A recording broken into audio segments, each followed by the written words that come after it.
Into play with a bit of a vengeance, spoke up by more than 1%. Mixed results elsewhere in the Asia Pacific, and your Australian dollar trading at 72 and a quarter US cents.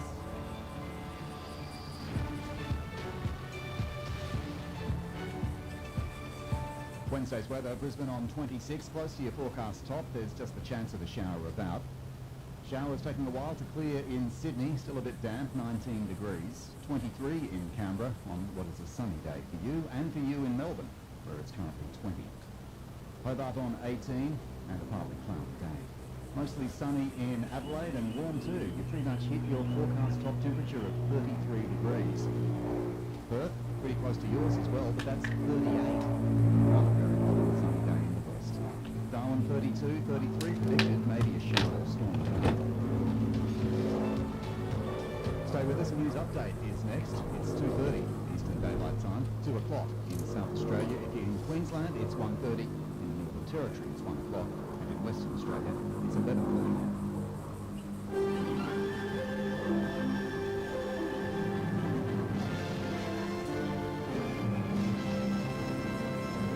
Sarah Hall with ABC News.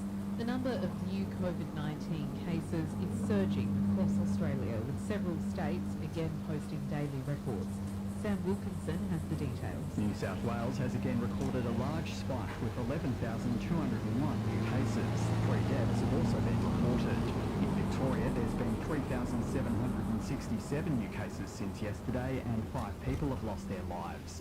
Queensland has recorded 1,539 new cases as the Premier Anastasia Palaszczuk confirms travellers from interstate will be able to use rapid antigen tests to satisfy border pass requirements from Saturday. South Australia has 1,471 new cases and Tasmania has an additional 55. Labor is demanding a greater federal effort to secure more rapid COVID detection kits for Australia.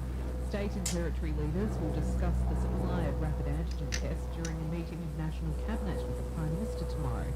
Opposition leader Anthony Albanese says the federal government should be ensuring a stronger supply of RATs to take pressure off the PCR testing system. In some parts of Australia, like the Central Coast and Newcastle, you can't get tested for love or money.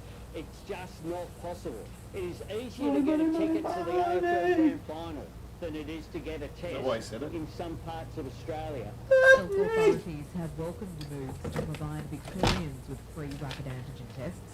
There were 3,767 new cases today and 5 deaths. The Victorian government has ordered more than 34 million rapid antigen tests, which it hopes to begin distributing next month. The Health Department's Jerome Weinmar says the first of the deliveries will arrive this week. We'll announce in the coming days how we intend to use rapid antigen testing more centrally within our wider testing framework to enable and of course to get the balance right between public health protection and people being able to go back into work and other activities in a safe and effective way. Police say they're determined to solve a 40-year-old sexual assault case in the inner Melbourne suburb of Fitzroy. A 19-year-old woman known as Shani was assaulted by 4 men at an apartment where she went to watch the 1982 AFL Grand Final with her neighbour's friend. Police have released images of 2 of the men and say they would now be aged in their 60s. Detective Acting Inspector Tracy Johnston says police are also appealing for the woman's neighbour and her male friend to come forward. Shani has lived with the physical and emotional impacts of this assault for almost 40 years. Our investigators are determined to pursue every avenue of inquiry so we can provide her with the closure that she deserves with this. Farmers across New South Wales are now eligible for grants of up to $50,000 if they were directly impacted by floods last month. The state government says it will help farmers salvage damaged crops, produce and stock, rebuild fences and replace machinery. Deputy Premier Paul Toole says the livelihoods of farmers and primary producers have been impacted. Now in regions like Forbes, Gunnedah and Narrabri, our farming communities have been dealt another cruel blow after a series of compounded disasters. And we want them to know that we've got their back, and we want to help them get back on their feet as quickly as possible. A strategic policy expert hasn't ruled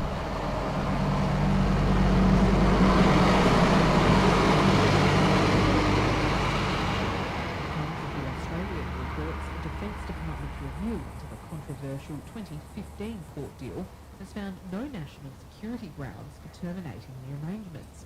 Head of the Northern Australia Strategic Policy Centre, Dr John Coyne, says despite the review, the federal government could still make a move. I still think that's quite possible that they would. And certainly, it's a very strange, for something that's such a high-profile decision, it's a very strange time of year to release it in between Christmas and New Year's when we're politically asleep. So look, I think there's a watch this space. Political activist and singer Denise Ho was among the 6 people Hong Kong police have arrested after raiding the offices of a media outlet. Police say over 200 officers were involved, and the people were arrested for conspiracy to issue a seditious publication. They are reportedly from pro-democracy news website Stand News. The arrests come as authorities crack down on dissent in Hong Kong. And people are lining up in New York City's Times Square to shed things they want to forget about as part of the annual Good Riddance Day event. I'm Sarah Hall. This is ABC News. You're listening to ABC News Radio.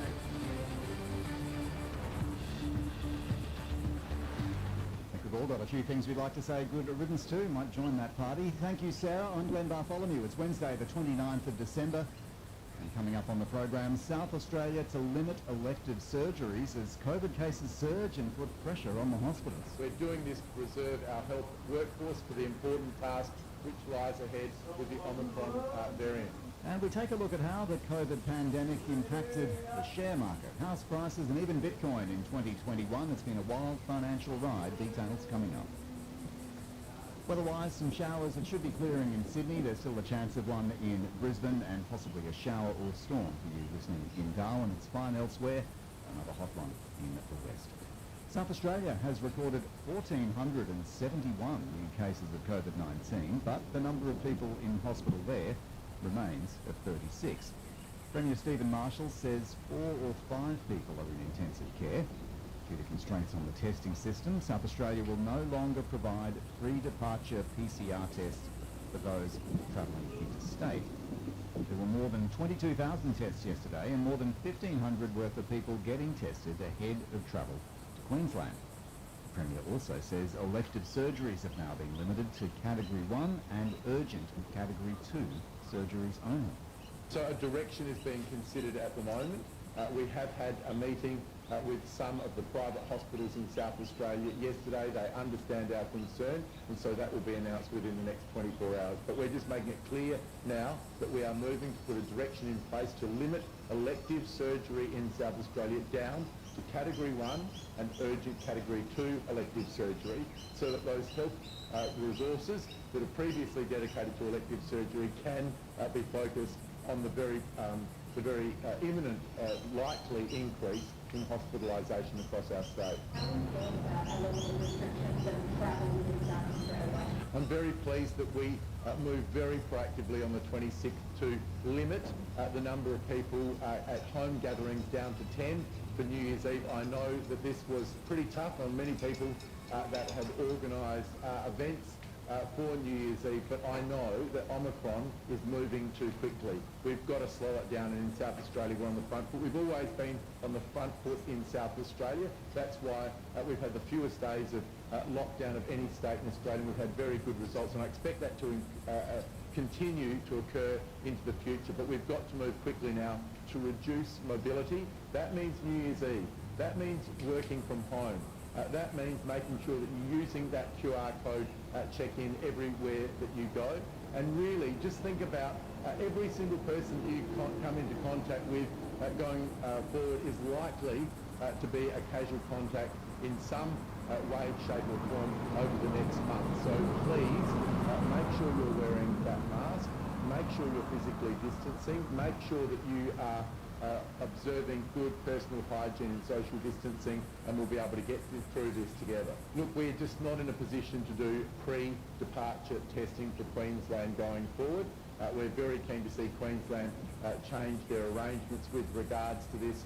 We did 1,750 tests for people going on holidays to Queensland. We just don't have that capacity. It's got to be dedicated to those people who've got symptoms in South Australia, and also those people who are close contacts. I should also report that there will be a National Cabinet meeting tomorrow. It will occur at 11:30 South Australian time. We will be looking to adopt nationally consistent test, trace, isolate and quarantine protocols right across the country. There is still some disparity which is causing confusion, and as we move through various stages of this new Omicron variant, we do need to move towards standardisation as much as possible.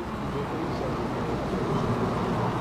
with regards to rapid antigen tests, its use in Australia, its availability in Australia, and how we're going to proceed going forward. Look, I know that my political opponents are out there as experts on a daily basis, but I sat in the COVID Ready committee meeting this morning. I'm chairing it every single day. I've received no advice whatsoever that is what we should be doing in South Australia. So good on you, Pete, out there trying to have pot shots from the sideline. The reality is we've now got to, with this outbreak, listen to the public health officials. They have not provided that advice whatsoever. Different stages of the disease, you know, we were not making it available to the public earlier either. There is a real worry if people are using these incorrectly. So we will listen to the public health advice that we have in South Australia. It's put us in very good stead right since day one. We won't be taking advice from those interstate, and I will not be taking public health advice from Peter Malinauskas. That is the South Australian Premier Stephen Marshall speaking a little earlier today about exactly what they're doing to combat the spread of COVID, which is continuing in his state as well, and looking forward to that National Cabinet meeting tomorrow.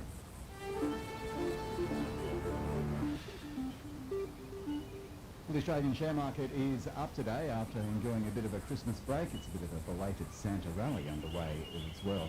Despite the ongoing threat of COVID-19, for most of this year, financial markets around the world were trying to make up for lost time. But the progress of vaccination programs, the emergence of these new COVID-19 variants, and the sudden need for booster shots, it often stall those plans. The ABC business reporter David Taylor takes this look back at just what did happen in the last 12 months on the financial and economic front. 2021 was looking better at the start, but the Delta variant threw a massive spanner in the works. And what I mean by that is that the government had stepped up with a lot of support. It helped workers, it had helped pensioners, and anyone basically that needed money. And when you pushed into the early part of 2021, it seemed as if a vaccine rollout would combine with many consumers getting back out into the shops and spending because they had more employment and they had money to spend, and the government would be able to step back a little bit. And you saw that with the October budget, that the government did announce that it was going to taper the payments, the support payments. Now, of course, fast forward to June, late June, and Delta hit, and we basically went back in time. And the government needed to once again step up. Now, it did step up. If you look back at the budget papers, between MyEFO in 2020 and now, the government did spend an extra $41 billion propping up the economy. Merry Christmas, Australia. It gave a lot of that burden to state and territory governments. So you can see that 2021 was looking great at the start. Delta hit, and then we were again left with the September quarter in terms of economic growth being dire, and everyone's saying, well, was it because the vaccine rollout wasn't fast enough? Answer, yes. And how are we going to move back into normality? Well, we're seeing that right now. But without Delta, it would have been relatively smooth sailing, but with the Delta variant striking in June, we essentially got knocked for six again. From the Delta Merry variant Christmas, to Australia. the Omicron variant, are we seeing a different tactic? We've seen some cases rising in New South Wales and Victoria, but no premier is willing to take their foot off the pedal. No, well, we don't know yet how serious off the the pedal? What are you Omicron talking about? variant is, and when I say the word serious, it all comes down to the burden that the healthcare system will or won't come under. So if the healthcare system comes under enormous strain, then policymakers will have to rethink how they're going to handle it. But at the moment, the vaccine, especially with double dose and then triple dose with the booster, seems to be enough to keep the virus at bay and ensure that we can open up the economy. And Brendan, the key is that consumers and consumer spending makes up the vast majority of economic growth. So if you've got people even carrying the virus able to get out the shops and spend, then that's going to feed through to economic growth and feed through to workers being able to keep their jobs and businesses from investing and things like that. And then the government is left with a less heavy burden to carry the economy forward. So if Omicron proves to be less of a disaster than what we fear now, then it should be okay. The government should be able to pull back a little bit in terms of its support of the economy, which it's already doing, and consumers might be able to step up and spend a little bit more at the stores. That's the hope. And businesses, of course, are going to be very much needed to engage in new projects and things like that. A national pastime for Australians is watching property prices. This year there appeared to be no stopping the rise. No. The 2020 property market got absolutely knocked for six. And there were all sorts of question marks about how it would go. Amazingly enough, it was resilient, even in the face of lockdowns. And this year, it's just growth. I mean, double-digit growth in terms of house prices. So at the end of this year, we're looking at property price growth on average between 20 and 25%, which is just extraordinary. And why? Well, go back to middle to latter part of last year, when the government stepped in with Home Builder, and that provided first home buyers with an avenue to get into the property market.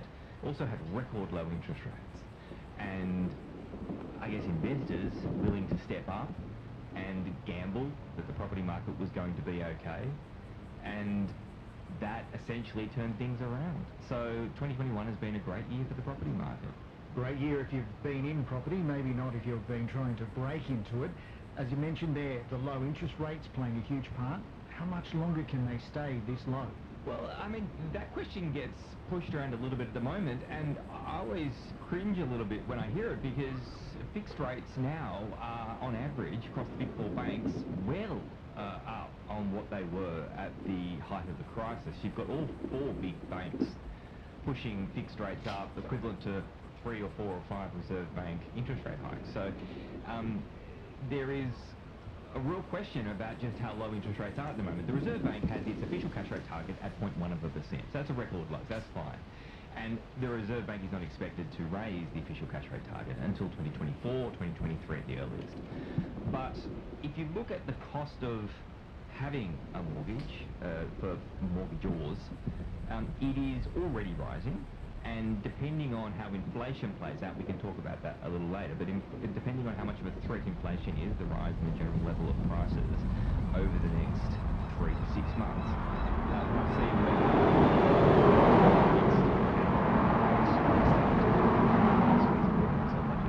Well, let's talk about that now. Inflation, we've seen a jump in the United States, some remarkable jumps. Just how much of a fear is this, or a concern is this for markets? Well, the US inflation problem is just that, it's a problem. It's well outside what the Federal Reserve is comfortable with. The question mark is around just how much higher it will go and whether it will be sustained. If the current elevated US inflation persists, then there is no doubt the US Federal Reserve will have to increase interest rates. That will flow further through to our market, and you'll see fixed rates rising even more.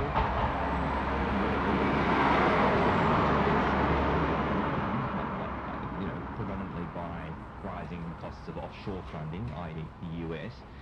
But the inflation scenario in Australia is slightly different in the sense that we don't really have an inflation problem at the moment. The inflation rate is between the Reserve Bank's target band. The underlying inflation rate is between the Reserve Bank's target band of 2 to 3%.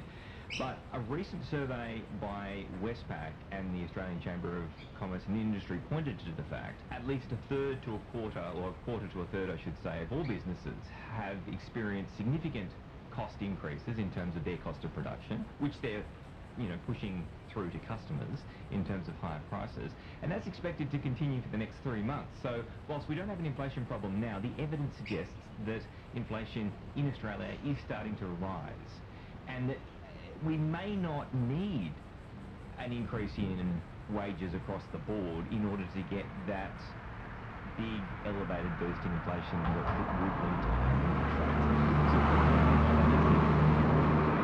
As a result of higher inflation, the kind of inflation that comes from business costs rising, if workers' wages rise in concert with that, then you get a big lift in inflation, and that feeds on itself, and the Reserve Bank has no choice but to raise interest rates. The question is, can we get a rise in inflation purely based on businesses' costs increasingly going up, and that cost push inflation leading to sustained higher inflation? That's the big question. Whether we're going to get demand pull inflation and cost push inflation, or whether it's just cost push inflation into the future. That's sort of the traditional areas of finance, if you don't mind me putting it that way. On the other side of things, we've got things like Bitcoin, Ethereum, Dogecoin, the endless list of digital currencies. They all seem to dominate headlines this year as well. Can you take me through just how this new disruption impacted traditional markets? Oh, massively so. And the way that I see it playing out most significantly, most tangibly, is with younger Australians. So you've got this really awkward situation facing younger Australians. Today we found out that the average deposit rate for the big four banks is 0.05 of 1%. So the transaction costs are effectively losing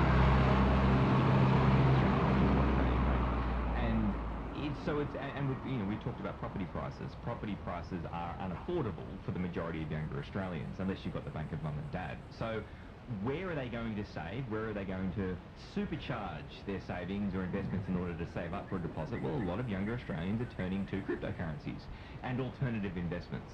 So as you mentioned, Dogecoin and Bitcoin, there's been, even the Commonwealth Bank has developed an app in which customers can now trade Bitcoin.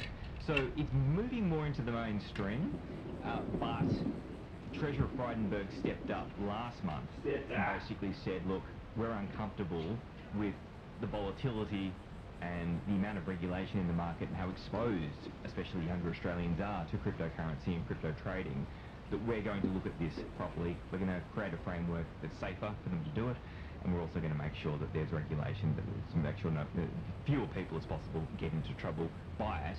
But then, Brendan, add in what's called the CBDC, which is the central bank digital currency. So what the government's trying to do is, okay, we realise that there are two separate things here. There's Bitcoin, and as just an example of cryptocurrency, which we thought was going to end up as a mainstream currency, but cannot be that way now, simply because it's just too volatile. But the technology is already there. The decentralised ledger, it's there. So the Reserve Bank and other central banks are stepping into that space and saying, okay, currencies as we know it, used to be notes and coins, then it turned into sort of using credit cards and things like that, EFTPOS. The next phase seems to be the CBDC, where you've got central banks issuing their own currency, it's digital, and you will use your smartphone wallet, an app on your smartphone, in order to pay for things, and that there'll be tokens, and those tokens will represent a value, and that value will be determined by the Reserve Bank. So that's an evolution of where it started, Bitcoin and currency, quasi-currency trading, and central banks looking to take control of an area that was about to explode with the idea of a central bank digital currency. Because we did get to see some of those concerns when the price of Bitcoin and other digital currencies dropped dramatically towards the end of the year. We saw things like the My Crypto wallet go bust, leaving plenty of people without any money. This just is one example of the dangers of being an investor in this area. Well, entire crypto exchanges have fallen over, and just anecdotally, Brendan, as well, you talk to people, and the experience I hear more often than not, and again, this is just anecdotal though, is someone spending anywhere between sort of $1,000 and $5,000 on cryptocurrency like, Ethereum or Bitcoin or stablecoin, making a lot of money and then losing a lot of money and ending up slightly in the red or even. That's been the experience. And the point is, you cannot have younger Australians investing in these cryptocurrencies when the chances that they will lose everything are quite high. But more importantly than that, where's the exchange goes bust in order to get compensation or find out what went wrong, and there'd be some sort of remedy available. So the government's trying to say, well, look, and maybe even the government will back an Australian crypto exchange, who knows? But the idea is just to say that this area is too loose, we need to get some framework around it. Just finally, looking into your crystal ball, what are the biggest issues you'll be looking out for in 2022?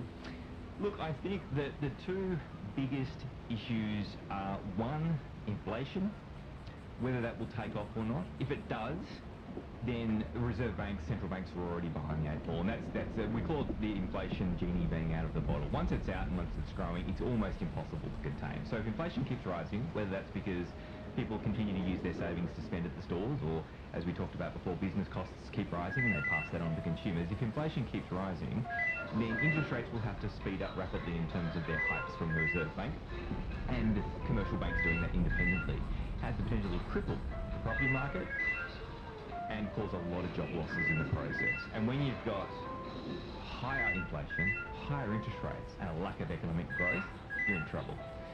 So watching that. The second thing to watch, of course, is for not just Omicron, but the next strain of the COVID-19 virus. The next strain, how that will impact economies, what policy responses will be,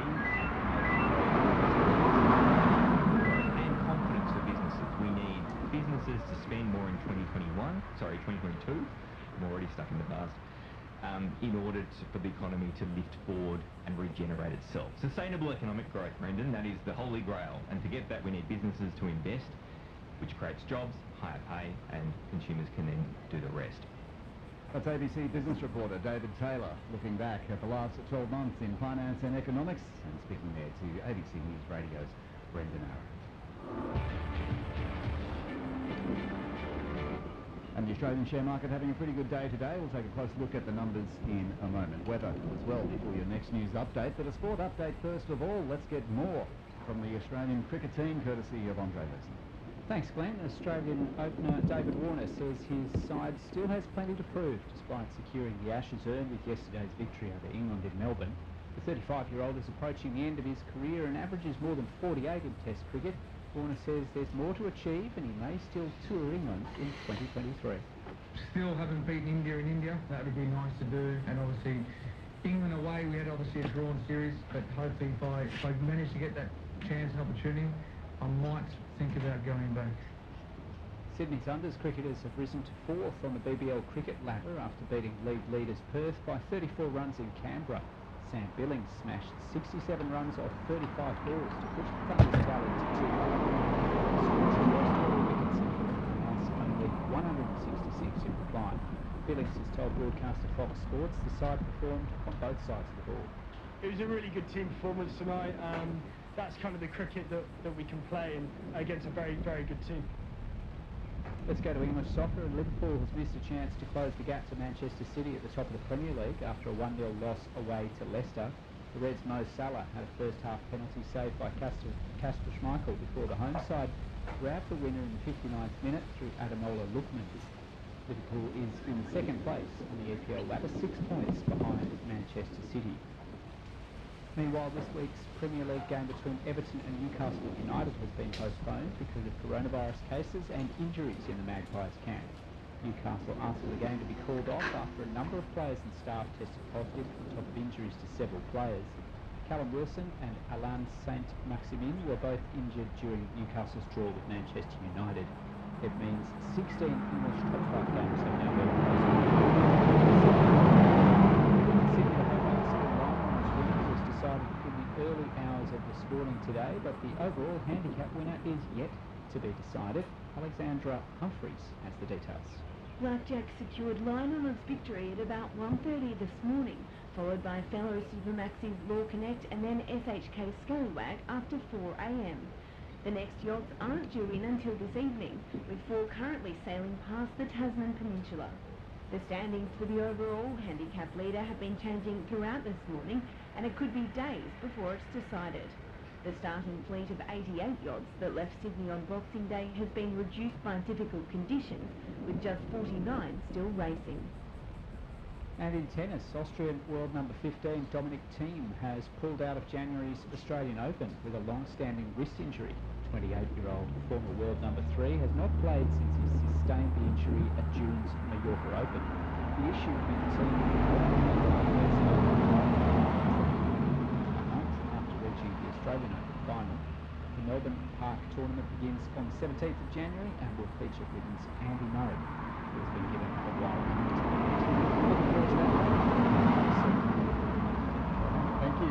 We'll bring us up to date with news in sport. Financially, the Australian market is having a good day. The All Ords up by more than 100 points. And the ASX 200 putting on 1.3% so far. Better results than most markets in the region. The gold price steady at 1,806 your Australian dollar, trading at 72.3 US cents.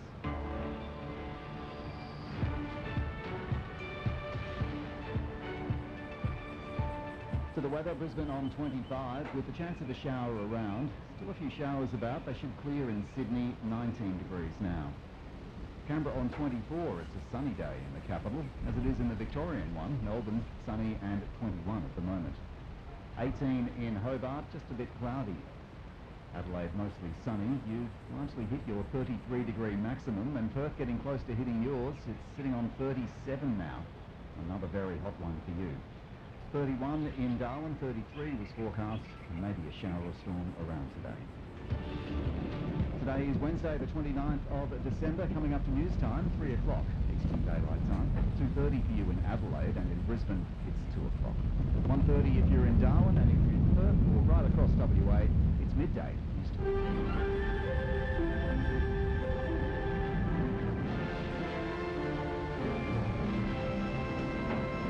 Good afternoon, Sarah Hall with ABC News. The Prime Minister has announced the Commonwealth will pick up 50% of the cost of rapid antigen tests, but argues the states are ultimately responsible for securing them. States are struggling to acquire rapid tests as they work to try to reduce the strain on PCR testing systems. Federal Labor says other countries like the US and the UK have secured large stockpiles of the tests, and Australia should have done the same. But Scott Morrison says it's a state issue. Where a RAT test would now be required rather than a PCR test, state governments as always responsible for securing those RAT tests, providing them to people directly, and we will share the costs of those 50-50 with the state government. The New South Wales Premier Dominic Perrottet says his government is doing everything it can to address COVID testing demand pressure across the state. More from Chantelle Arcuri. Mr Perrottet apologised for lengthy PCR testing queues following several days of delays across the state. He also thanked the Queensland Premier Anastasia Palaszczuk for removing the requirement for a PCR test to enter Queensland. If you are travelling to Queensland from 1 January, there is no reason and no need, and you should not be in any of those queues for PCR testing. The Premier says the government is considering changes to rules on close contacts and isolation periods. It comes as the daily COVID-19 infection tally in the state almost doubled in a day, with 11,201 new infections. Pharmacists say there aren't enough rapid antigen tests available to keep up with changes in government policy. From Saturday, Queensland has scrapped the requirement for PCR tests for travellers from interstate COVID hotspots and will require a rapid test instead. But Pharmacy Guild President Trent Toomey says the supply of tests across the country is patchy. We did not know that these changes were coming. We welcome the changes. They were the right changes to make at the right time, but it is going to take us several weeks to be able to replenish and meet all the demand that is definitely there. South Australia has recorded 1,471 new cases of COVID-19, but the number of people in hospital remains at 36. Premier Stephen Marshall says 4 of 5 people are in intensive care. Due to constraints on the testing system, SA will no longer provide pre-departure PCR tests for those travelling interstate. There were more than 22,000 tests yesterday, and more than 1,500 were for people getting tested ahead of travel to Queensland. The Premier also says elective surgeries have now been limited to Category 1 and urgent Category 2 surgeries only. We're doing this to preserve our health workforce for the important task which lies ahead. We didn't know about the Omicron variant until late last month. It has now become the dominant variant here in South Australia. And in breaking news, Western Australia has recorded 2 new local COVID cases. Perth police have located an item of interest as they investigate an incident in which a young girl was sexually assaulted in her bedroom. Authorities say her 7-year-old from the northern suburb of Ellenbrook woke on Monday and told her father she'd been sexually assaulted. Police have today found a missing fly screen from the house, but are still searching for the girl's navy blue Christmas-themed pyjama top. which features an image of a gingerbread man.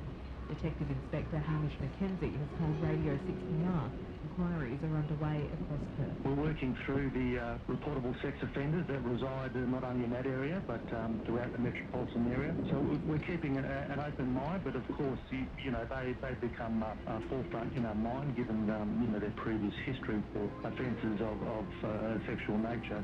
And after the 3 Supermaxis crossed the finish line this morning, the next yachts in the Sydney to Hobart fleet are expected to finish this evening.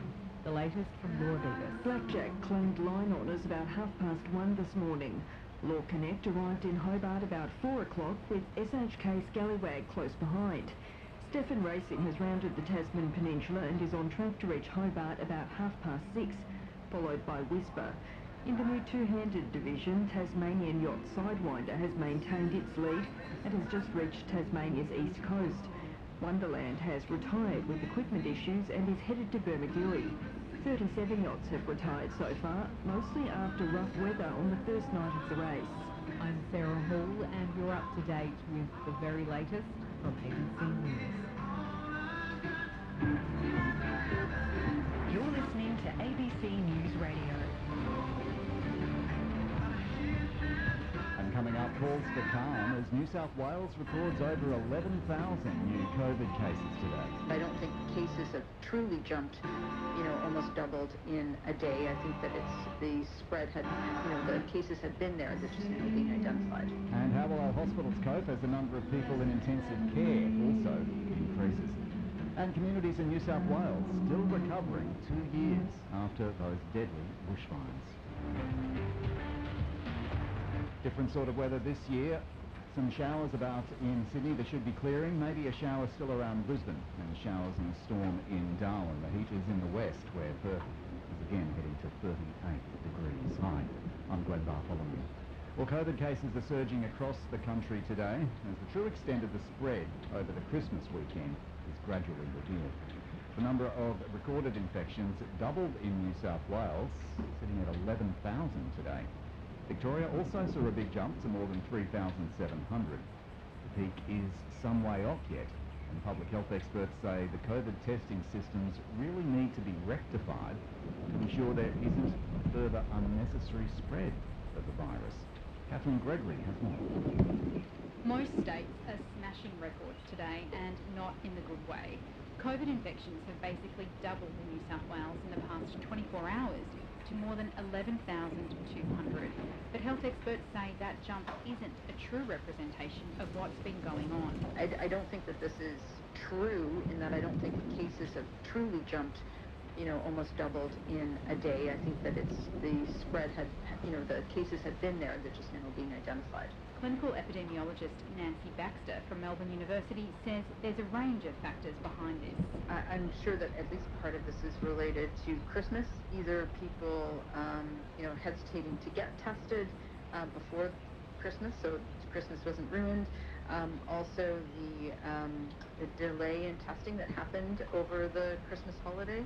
And then finally, the cases that have developed because of spread at Christmas. Nancy Baxter says we can hope to see the peak of cases soon, hopefully mirroring the steep rise and fall in South Africa, but it will still stress the health system and the already strained testing systems. We've had fantastic testing to date in Australia in terms of access to PCR, really world-class. But what we're seeing is even a world-class system, when you get to certain numbers, is unable to meet the needed capacity. So that means that, if we're not identifying the cases, people aren't able to kind of isolate. So that's going to fuel spread. She thinks the modelling today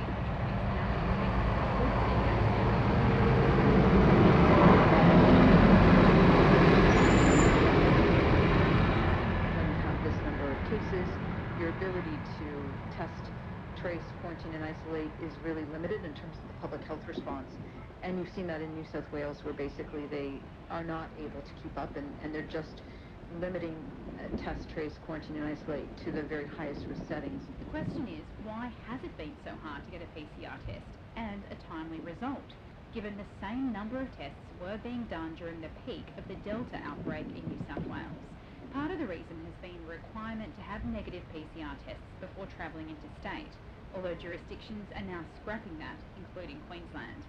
Professor Baxter says it's actually because we're now seeing so many positive cases, and that's changed the way the tests are being done. In the past, they've been able to batch testing, to run 4 tests at once, so they mix up parts of 4 specimens from 4 people, because the rates of positivity were quite low. Most of those batches would be negative, and so you'd be able to get the results. The ones that were positive were individually. But now, with higher positivity, more of those batches of 4 end up being positive. So you have to rerun more of those batches of 4. So it's just created a situation where the labs can no longer do what they did during Delta. Professor Baxter thinks better planning could have prevented such a system backlog. This is a disaster that many kind of at least had some insight into potentially happening.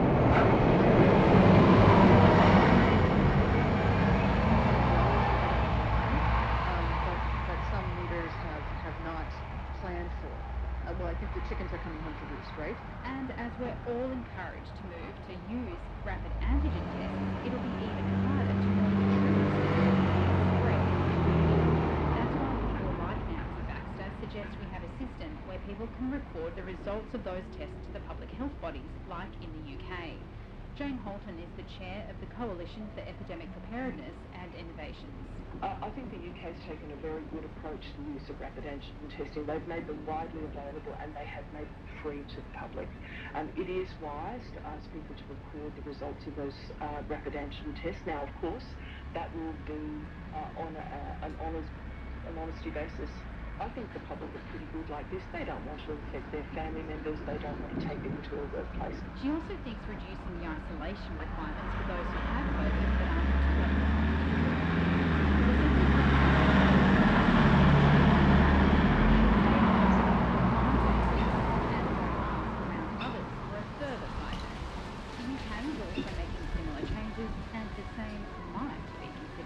In a community where you have significant amounts of COVID, you can probably continue to let people, at the end of, for example, 5 days, which is what's being talked about, you can let them go about their business. The chance that they'll infect somebody is still relatively low. Ultimately, Jane Holton thinks our approach now is about slowing down the spread of COVID because there's just no way of stopping it. It is inevitable that COVID is going to spread across the community. So I think we have to find a middle line, a balance. It's difficult to strike that balance, but I think certainly the eastern states are doing that now. They're doing it reasonably well, but I do think we have to explain to people what's likely to happen over the next few weeks. Jane Holton, the chair of the Coalition for Epidemic Preparedness. And as COVID case numbers surge, so does the number of hospitalisations.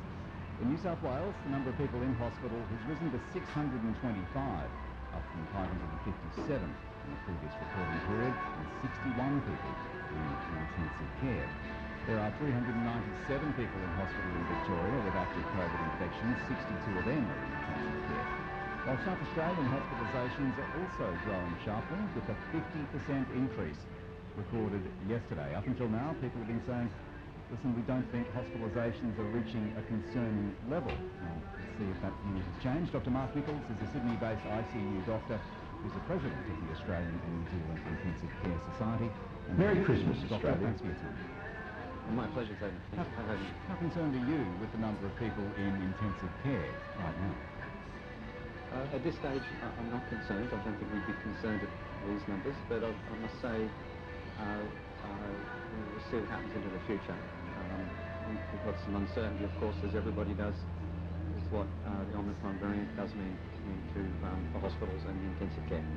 What kind of numbers do you think our hospitals are equipped to deal with? Yeah, so we've got intensive care and hospital beds are a finite resource, but we do have the capacity to increase the number of intensive care beds, but we have to shift resources around to do different strategies to increase the capacity to look after increasing number of patients in hospital. So such things as what they're doing in South Australia at the moment when you decrease elective surgery or increase capacity by moving into other spaces which we did with our last surge. It's pretty rare, I suppose, I literally suppose, that you get, 60 or so people in intensive care in different wards around the country. How would you say the ICU wards are coping at this stage? Is it business as usual or something worse? Yes, so this is something that we've been prepared for, Glenn. We've been planning for this for 2 years, and we've been through a surge where we had the number of COVID patients reaching almost 300 in New South Wales. So having 60 patients in intensive care with COVID is a significant workload. It's under 10% of the intensive care beds in New South Wales, but we are equipped and we have the tools in place to look after these patients. The number of people in hospital in New South Wales just a week or two ago was about 150. It's about 625 now, and it's only going one way. Do you think the hospitals have been suitably prepared for what is occurring? Yeah, the hospitals have been suitably prepared. We have had, we've done this before in terms of the previous surge, where we had up to almost 2,000 patients in New South Wales hospital beds with COVID. And as I said, we've got up to almost 300 people in intensive care in New South Wales with COVID. So we are prepared to look after an increasing number of patients. But I've got to say, the workforce has come out of a recent surge, and they're very resilient, but they are fatigued from the experiences they had from the last surge. And we're also having, I must say also in terms of intensive care, it's about people looking after patients. We are having to furlough an increasing number of workforce because of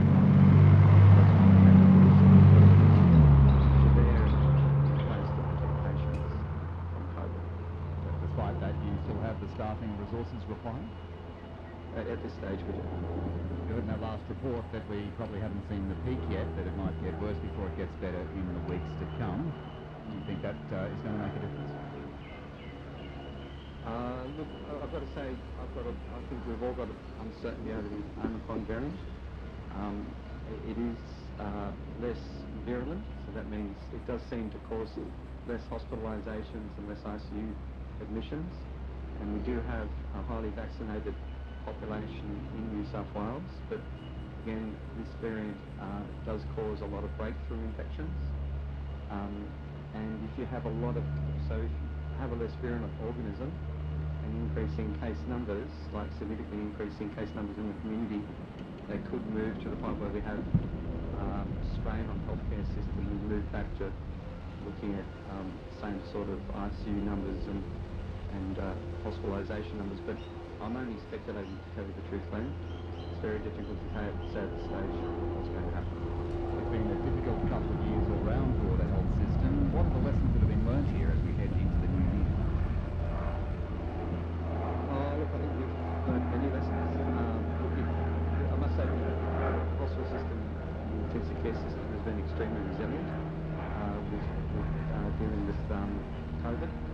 I think we've done exceptionally well at this point in time, both in Victoria and New South Wales. I think the things that we probably can take into the future is probably potentially better hospital and intensive care design, so that we're ready for any future pandemics, because I assure this won't be the last. So preparation that way would I think be a significant thing to do into the future. Hard way to learn the lesson, but let's see if we get some progress out of it all. Dr. Nichols, thank you. Mark Nichols, Sydney-based ICU doctor, President of the Australian and New Zealand Intensive Care Society. You're with ABC News Radio, where it's time for us to check the stories making news headlines.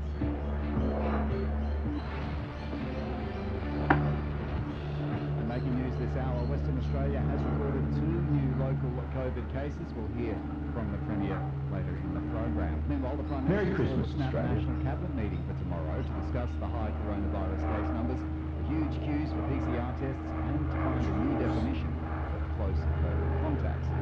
Queensland has scrapped PCR lab tests for interstate travellers as of Saturday.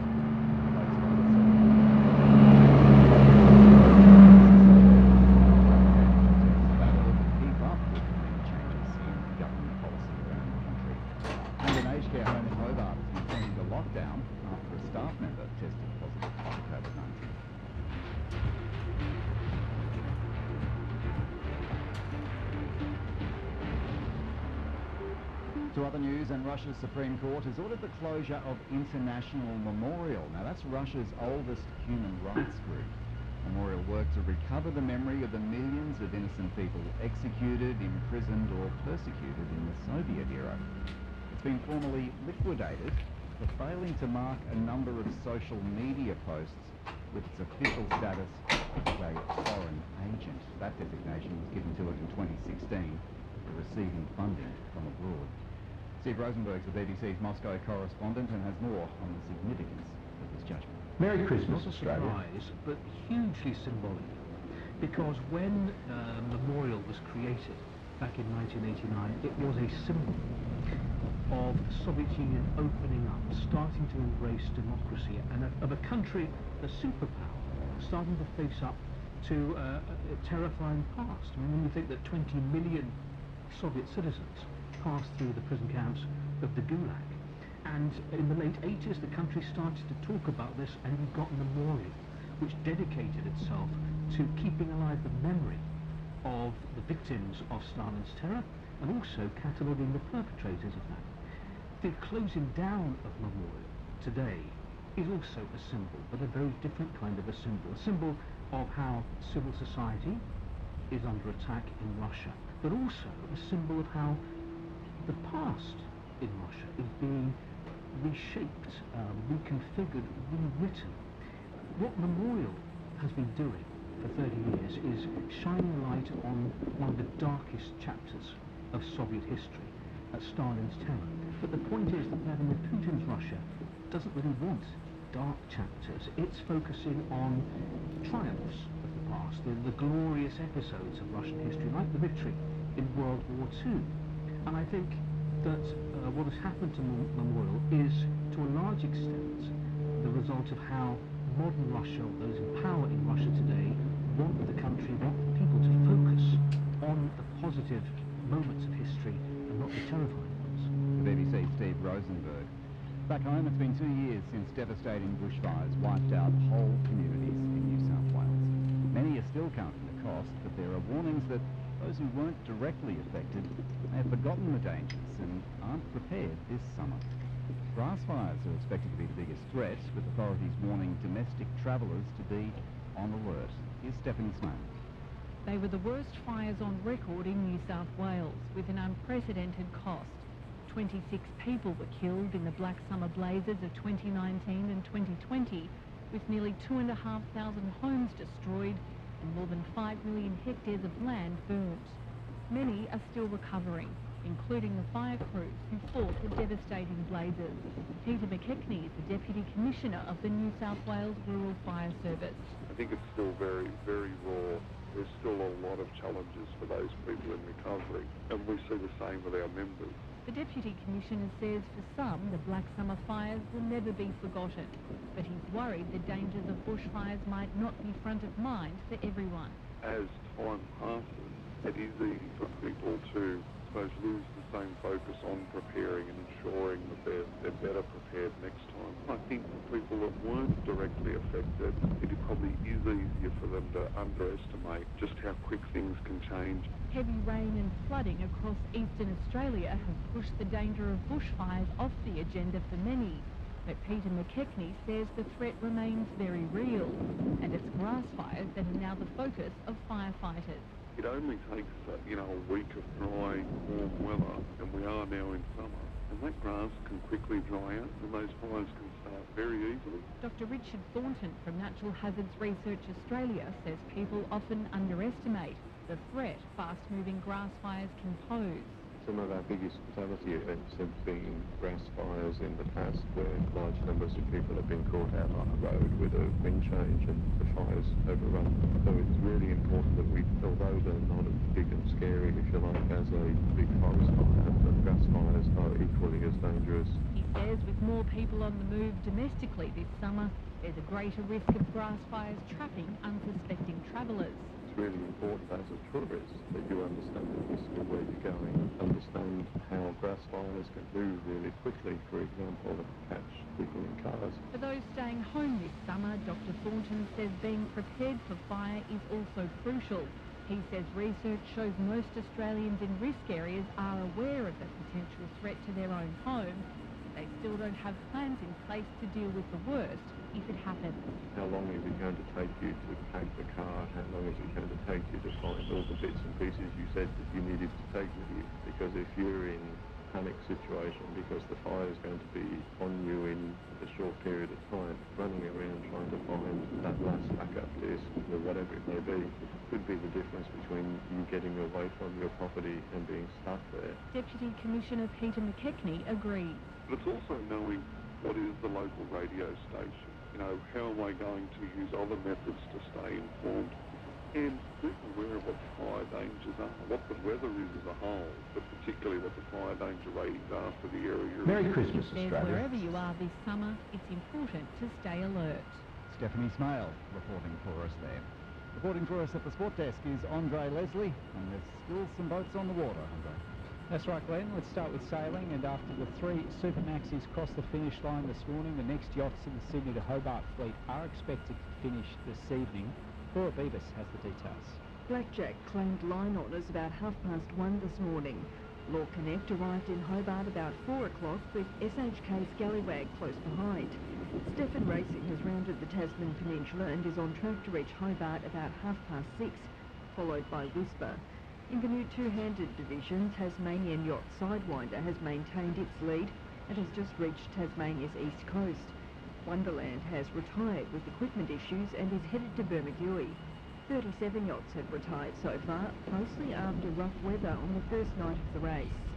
The Blackjack skipper Mark Bradford spoke after the race early this morning. He says it was a long and difficult journey. Yeah, it was tough in the beginning. The first 30 hours was pretty rugged, and then it lightened out. But yeah, great to get the win. Pete and I have been working on this for 14 years. Yeah, 14 years, so it means a lot. Perth Scorchers' perfect record in this season's BBL competition has come to an end with a 34-run defeat to the Sydney Thunder in Canberra. Half-centuries to Sam Billings and Jason Sanger sent the Thunder on their way to 7 for 200 batting first, while the competition leaders could only muster 8 for 166 in reply. Earlier, Perth quick Andrew Tye was removed by the umpires for bowling dangerously after sending down 2 straight deliveries over waist height.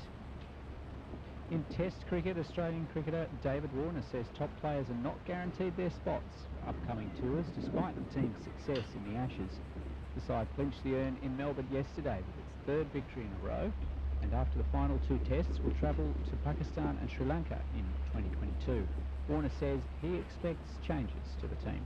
When you go to the subcontinent, you know, obviously you potentially could be playing 2 spinners, and then, you know, obviously selectors look at the batting lineups with who they feel is probably going to be better on the subcontinent wickets and who's not. There's going to be some brave decisions being made. Speaking of the subcontinent, India's cricketers are in a dominant position at stumps on day 3 of the first test of their South African tour. The tourists resume tonight at 1 for 16 with a lead of 146 after dismissing South Africa for 197 in its first innings. After the second day was lost to rain, the third day delivered 18 wickets, the most ever in the century. Top score now, and in tennis, former Australian Open finalist Dominic Thiem has pulled out of next month's opening Grand Slam in Melbourne. The Austrian has not played since the New Yorker Open in June due to a long-standing wrist injury. World number 15 is planning to return at the ATP Cup in Sydney later this week. Names including Roger Federer and Serena Williams. In soccer's English Premier League, Liverpool has lost 1-0 to Leicester to slip 6 points behind Manchester City at the top of the ladder. Ademola Lookman scored the only goal of the game after Mo Salah had a 15th-minute penalty saved by Kasper Schmeichel and headed the rebound off the bar.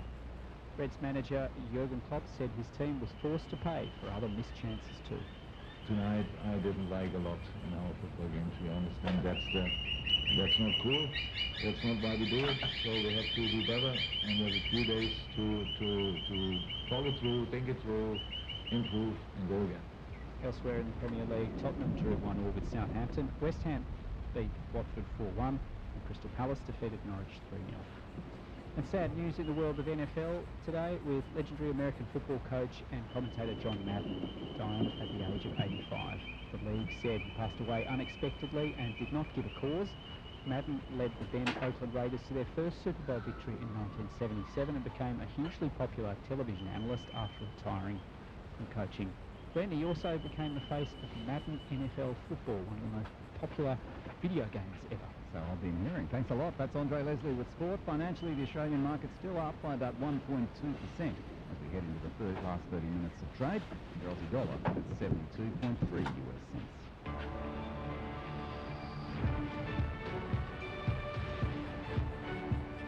Checking Wednesday's weather, Brisbane on 25 with a chance of a shower. The shower's said to be clearing in Sydney. It's about 20 degrees.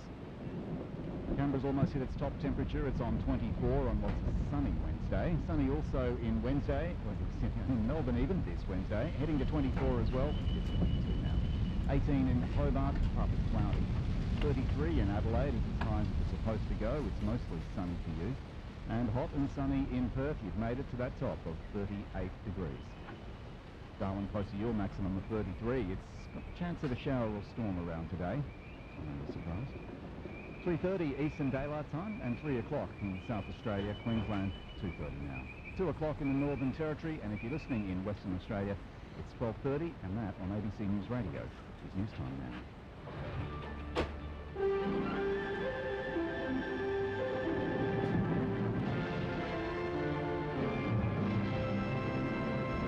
Good afternoon, Sarah Hall with ABC News.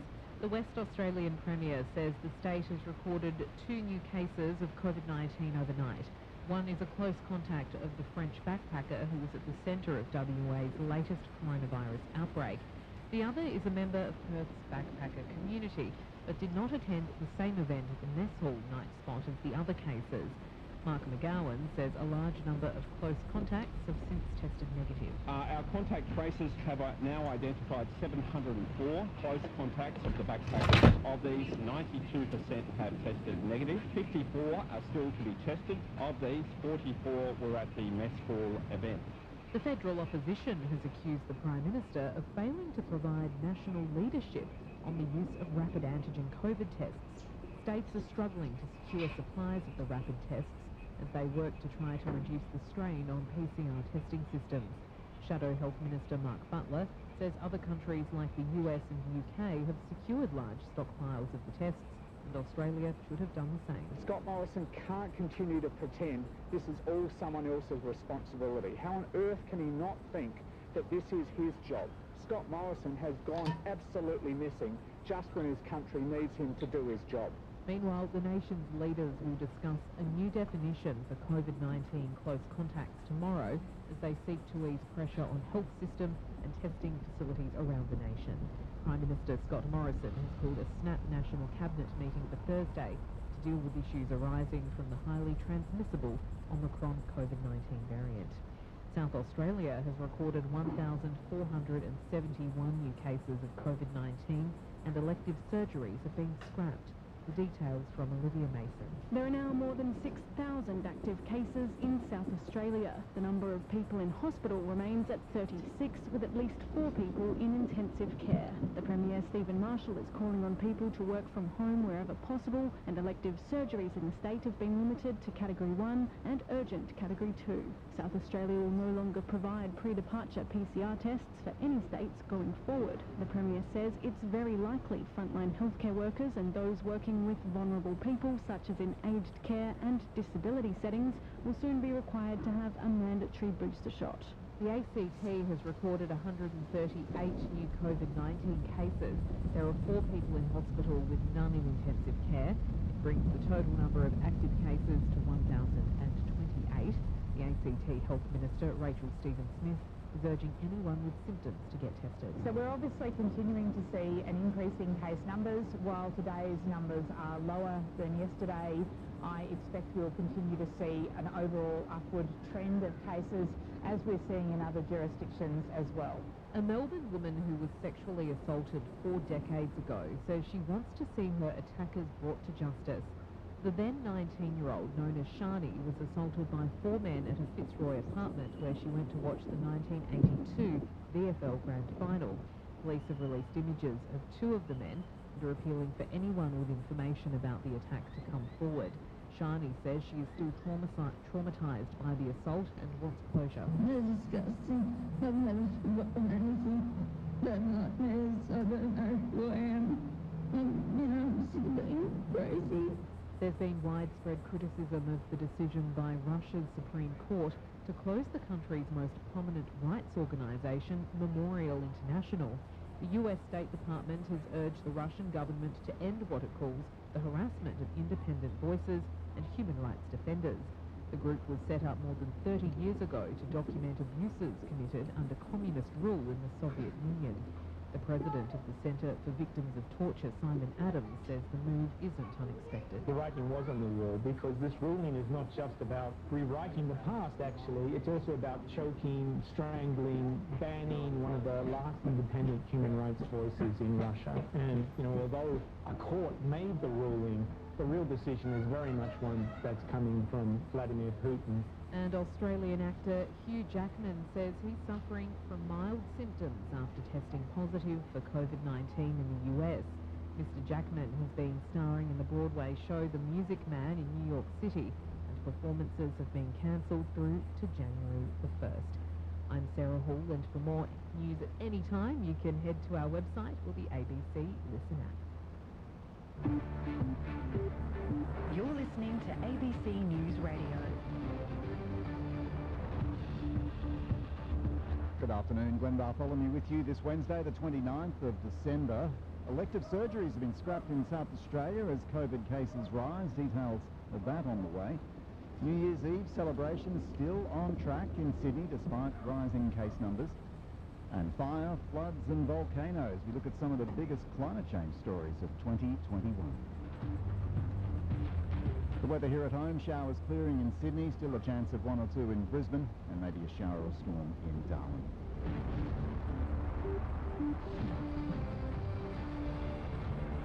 South Australia will no longer provide pre-departure PCR tests for domestic travel. It tries to get on top of the surging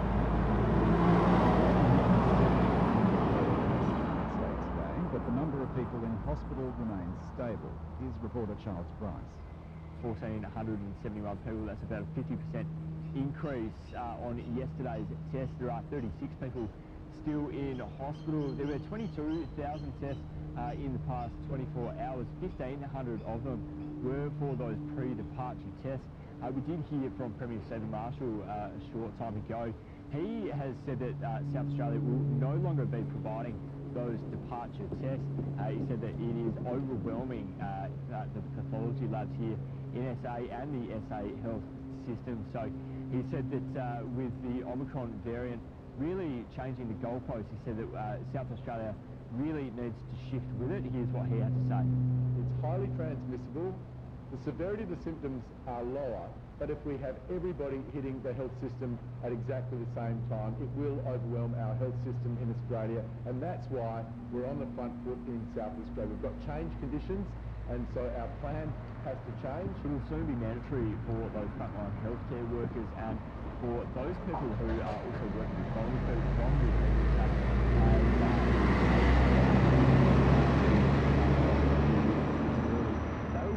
required to get their third dose of the vaccine. I'm out the front of a vaccination centre here in Waverley. We have seen a long line of people so those people who do work on front line, or anyone who is wanting to receive their first, second, or their first shot, to come down and get their vaccine shot. Charles Bryce reporting from Adelaide. Not everything's being cancelled this season, despite the big surge in COVID cases in New South Wales in recent days.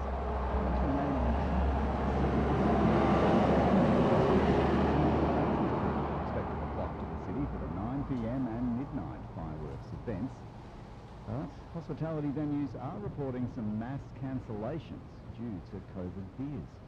And for those looking for a good vantage point, concerns are also being raised about the increasing ticket costs at state government-controlled sites.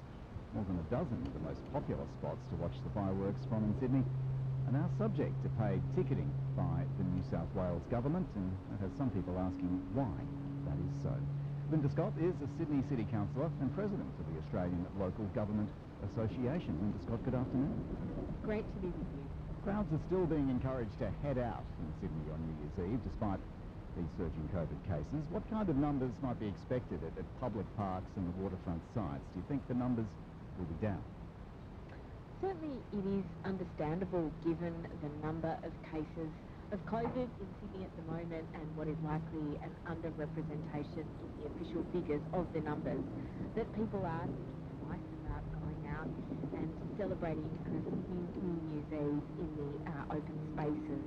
What I'm concerned about this year, as always, is the pushback that's so important against the privatisation of our public spaces. We're very proud in to ensure that our public parks, although ticketed, are free, and it's disappointing to see this year the New South Wales government expand the number of public spaces that are ticketed but also charged, now up to 15 public spaces.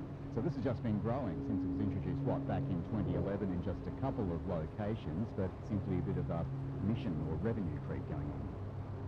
That's right, and it is disappointing to see that it's being used as an excuse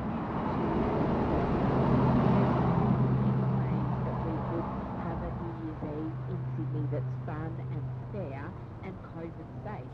Last year, for example, I proposed having a lottery so that people could chance public spaces. Indeed, the state government could choose to give away tickets to all our nurses or our garvos who've been working hard on the front line, particularly during COVID over the last few years. But they've chosen, unfortunately, to put price as the determining factor rather than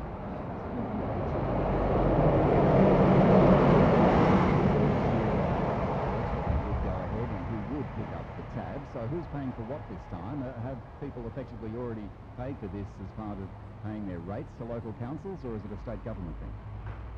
The City of Sydney does run New Year's Eve in partnership with the state government. This year, as has been the case for many, many years now, the City of Sydney is proud to fund the fireworks both at 9 p.m. and midnight, and of course run a range of public spaces that, as I said, have been ticketed but for free. These are public spaces that the City of Sydney owns and maintains, such as Coramble Park in Pyrmont, and while the state government has unfortunately chosen to ticket and charge for a range of their public spaces, they are our partner in this event, and they also pay for a range of costs, including, of course, the police, and a range of other things to ensure the event goes smoothly. So what is the public paying for then? If these tickets range from $43 up to about $156, what do you get for that? Yes, it can be very costly, and it's so disappointing that that is going back to the state government, when of course if you're a City of Sydney resident and a ratepayer, you're paying through that mechanism for the fireworks, and of course if you're a resident of New South Wales and earning income, then you're paying stamp duty or through a range of other mechanisms to access the event. Really, ultimately, it's my view that these things should be we know the importance of family entertainment, whether you're there in person or, of course, watching around the world on television or over the internet. And more importantly, it's also a really important way to support and activate our city on New Year's Eve. We've seen, as you've mentioned, so many businesses suffer during COVID, our restaurants, our cafes, our museums, and New Year's Eve fireworks are traditionally a wonderful way to draw people into the CBD, even in a very COVID-safe way, and have people support those local businesses to stay open.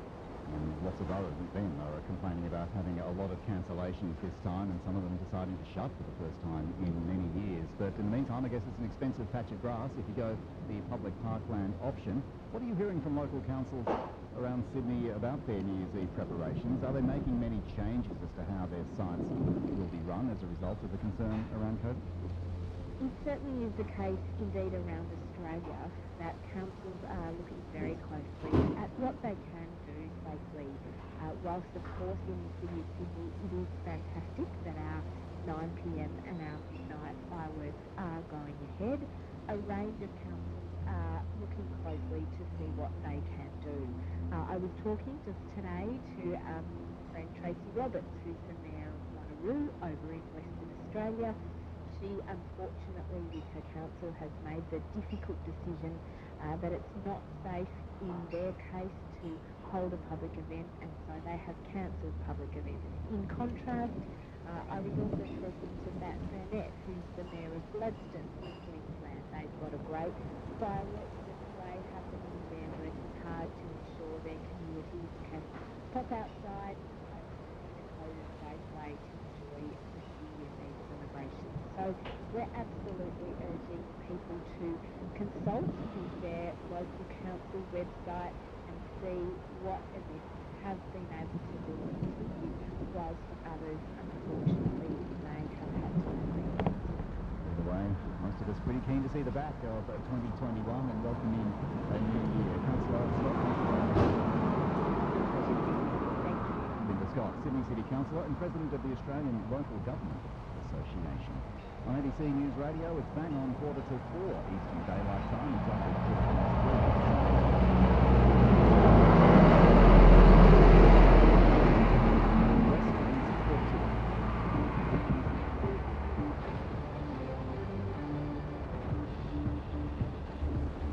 And making news headlines this hour, the Prime Minister's announced the Commonwealth will pick up 50% of the cost of rapid antigen tests, but argues the states are ultimately responsible for securing them. Federal Labor says other countries like the US and the UK have secured large stockpiles of the tests, and Australia should have done the same. The Victorian government has ordered more than 34 million rapid antigen tests, which it hopes to be distributed from late next month. The West Australian Premier says his state has recorded 2 new cases of COVID-19. One's a close contact of about 50% of the state's population.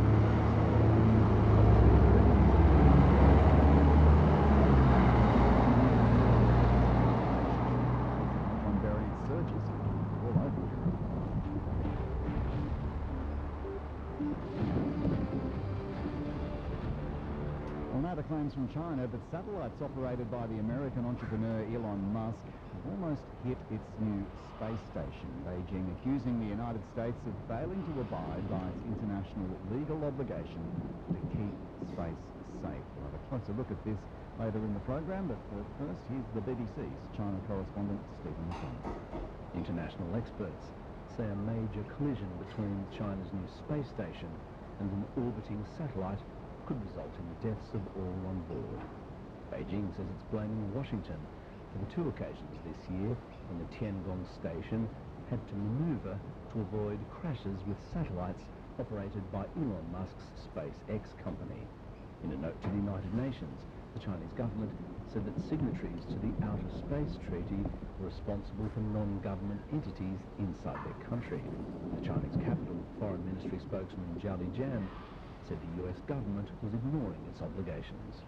The United States should respect the international system for outer space based on international law and take immediate measures to prevent such incidents from happening again. After Chinese officials released details of what have been described as potentially deadly incidents, Chinese nationalists took to social media calling for a boycott of Elon Musk's Tesla electric car company in China. It currently sells tens of thousands of vehicles here each month. Elon Musk's SpaceX is yet to respond publicly. The BBC's China correspondent Stephen McDonald. It's an interesting story. We've covered it a bit. Potential for such collisions, if you like, in space on ABC News Radio this week. We'll take a closer look at what treaty obligations were potentially breached here. It's an interesting treaty. It's called the one on principles governing the activities of states in the exploration and use of outer space, including the moon and other celestial bodies.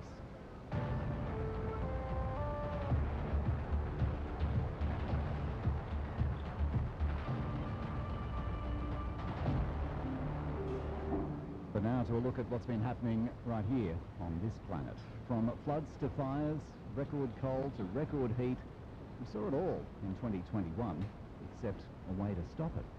Climate change-fueled disasters could apparently cost the world tens of billions of dollars this year. A new report by the international organisation Christian Aid identified the 10 most extreme weather events of 2021, saying each of which caused more than $2 billion worth of damage. CNN's climate correspondent Bill Weir looks back at what they saw as the top 10 climate stories of the year. The signs were everywhere in 21, starting at the top of the world, where Greenland's highest peak was so freakishly warm that it rained for several hours. They believe that this is the birthplace of the iceberg that sank the Titanic. But now scientists are really worried this place could help sink Miami, and Boston, and Bangkok, and Shanghai, because just this part of Greenland has enough ice that if it all melts, it will raise sea levels by 2 feet. And new study next month will see more rain than snow as soon as 2060. And in the meantime, the ice sheet so vital to a planet in balance is melting at a staggering rate. At number 9, that icy surprise in Texas, which illustrated how the climate crisis can run hot and cold. With wind chills below zero on the Rio Grande, nearly 10 million lost power. The February blast became America's costliest winter storm event ever. At number 8, flash floods on 3 continents. In Germany and Belgium, modern-day warning systems failed as a month of rain fell in one day. In China,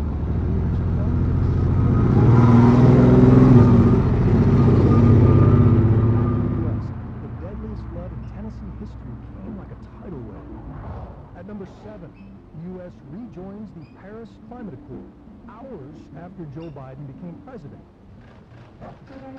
But pledging to slash planet-cooking pollution by half this decade is one thing.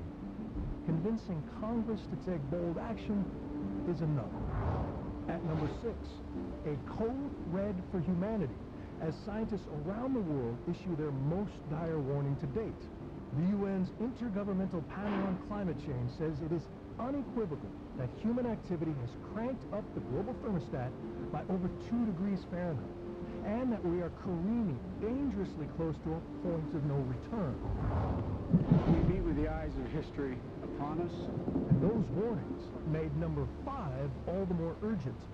COP26 in Glasgow, Scotland. Of the 4 main themes laid out by COP26 host Boris Johnson, coal, cars, cash, and trees, probably is going to be cash that provides the biggest challenge. For the first time in 26 meetings, the world's delegates agreed that fossil fuels are driving the climate crisis. But not a single country committed to stopping oil or coal production anytime soon. A monster named Ida, a hurricane is anticipated to hit from chilling condolences to Katrina. Hurricane Ida comes in at number 4. As 150-mile-per-hour winds screamed ashore in Louisiana in early September. But that was just the beginning. Ida's aftermath dropped a rain bomb on New York, sudden enough to drown families in their basement apartments. And all told, the single storm cost over $60 billion. We are following breaking news this morning. A dangerous and deadly night across the central United States. A powerful line of storms unleashing at least 24 tornadoes across 5 states. At number 3, tornadoes in winter. December usually brings the fewest twisters of any month, but record warmth in the heartland spun up funnel clouds from Arkansas to Ohio. And weeks later, the damage is still being tallied. At number 2, the Pacific Northwest heat dome, which pushed the mercury in famously mild Portland well over 100 degrees for days, creating a mass casualty event of creatures great and small. Over 1 billion shellfish baked to death on the shores of British Columbia. And the little town of Lytton broke the Canadian heat record 3 times in a week before most of it burned to the ground. And at number 1, America's mega drought. Your water can come from rivers, reservoirs, or from wells, all of which have been impacted by a 20-year mega drought fueled by the climate crisis. With 90% of the West starving for rain, the feds declared the first ever shortage of the Colorado River, which is a source of life for over 40 million Americans. Meantime, the smoke from western wildfires reached the East Coast this year. From 1 to 10, it is all connected. Without dramatic changes on a global scale, scientists warn us the worst is yet to come. CNN's Bill Weir reporting there. All right, let's have a more news from the sport desk. Andre Leslie's back. The cricketers got a day off. What's going on? Well, they're relaxing and enjoying the spoils of victory, I suppose, Glenn, because they thumped England in the third test in less than half the match, and Australian fans are still celebrating Scott Boland's performance as he captured 6 wickets on debut at the MCG yesterday. Here's some of Boland's spell as called by ABC Sport. Now Bolden looking for his 5th wicket. He's got into Mark Wood. The swing slips on the gully. Here it comes to Bolden. And Bolden has his 5th wicket. And what a debut. Boland's on his way. Bowls to Robinson. It's into court. Boland's got 6. It's a fairy tale. Once more, oh, no one will believe this. Now, in your wildest dreams, you dream of playing for your country. You don't think of taking 6 for 5? The fairy tale indeed. That was Jonathan Agnew there calling the action on ABC Sport yesterday. But will Scott Boland get another go this series? Australia's well-known bowling stocks. Here's former opener Ed Cowan speaking about the Victoria Paceman in this week's edition of the Grandstand. Guy that you just want to cheer on. He is a superb person. He's not a journeyman, but he's a tradesman. He's done the hard work in state cricket. He's been a fine bowler. And it pained me a little to know the MCG specialist. Listen, that's because he plays for Victoria, and Victoria plays for MCG. And so the benefit of being able to play at a ground he's familiar at, and kudos to Cricket Victoria, who play a lot of Shield games at the MCG as opposed to a lot of other states that it's easy to move to out grounds. Sometimes New South Wales are victims of that. But he's a guy who bowls hard length. By that I mean he hits the stumps, but it's not full. So you always feel as a batsman that you're trying to get forward, but he's pushing you back, and you can get stuck on the crease. He's someone that very rarely bowls a bad ball. Occasionally, you can get him if he gets tired and bowls short, and you can cut and pull, but there was no obvious chink in his armour. He can move the ball off the seam, he can scramble the seam in his wrist. He's not a big swinger, but he can swing it. He's just a high quality bowler. You know what you're going to get. A bit like Michael Neser, you know what you're going to get. He doesn't bowl any crap. He's at you all day from the first over to the 90th over. And it just, as I said, with a huge smile to see him succeed, because he like Michael Neser, they're good people, and there's nothing associated with them that you wouldn't want to cheer on. They go about their business, and just a wonderful, wonderful story to tell for many, many years. Does he play in Sydney? It depends. It really depends on other bodies. I think Stark came into this game under a little bit of a cloud. But I thought he had his best test of all of them. I know he was a bit of an unsung hero from Adelaide, but the length he's bowling, it's as though he's stopped trying to swing it, and he's bowling full, and again using the seam wisely. So he's bowling. It's causing a lot of doubt. So if he's fit, he has to play. Cummins has to play. Don't know where Hazelwood's body's at, and Richardson was talking about maybe having some kind of, not extended layoff, but a test or two off. And so he plays in Sydney because he does bowl good in a swing, and they rotate a few out for the Hobart test. But he can't take 6 for 5 and not be playing. I think in terms of ranking, he probably jumps ahead of Neser, I'd say, in terms of the next best. And it will just depend on, I guess, bodies and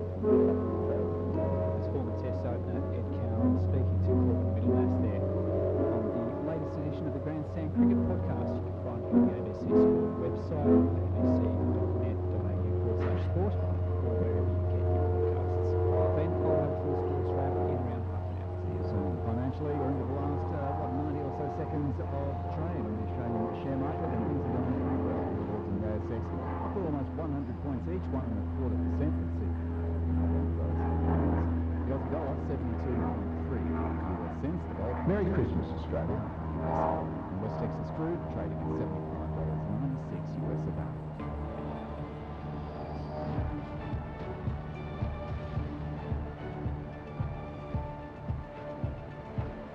Checking Wednesday's weather, Brisbane expecting 27, but sitting on about 25 with a chance of a shower around. The showers should have moved on to Sydney. It now just says partly cloudy. It's 21.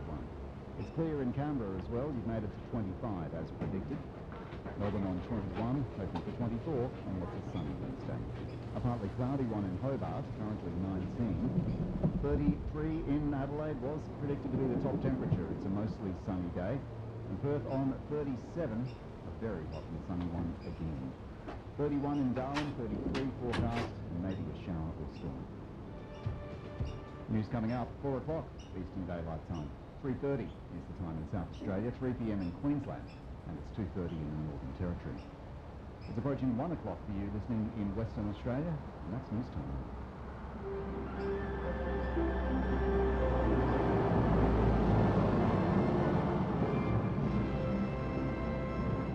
ABC News with Glenn Moore. Western Australia has reported 2 new cases of COVID-19. One of the new cases is a close contact of a French backpacker who's at the centre of WA's latest outbreak. They tested negative last week.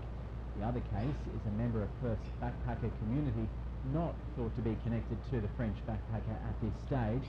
Despite the new cases, the Premier in WA, Mark McGowan, says he is hopeful that the current restrictions can be lifted next week as originally planned.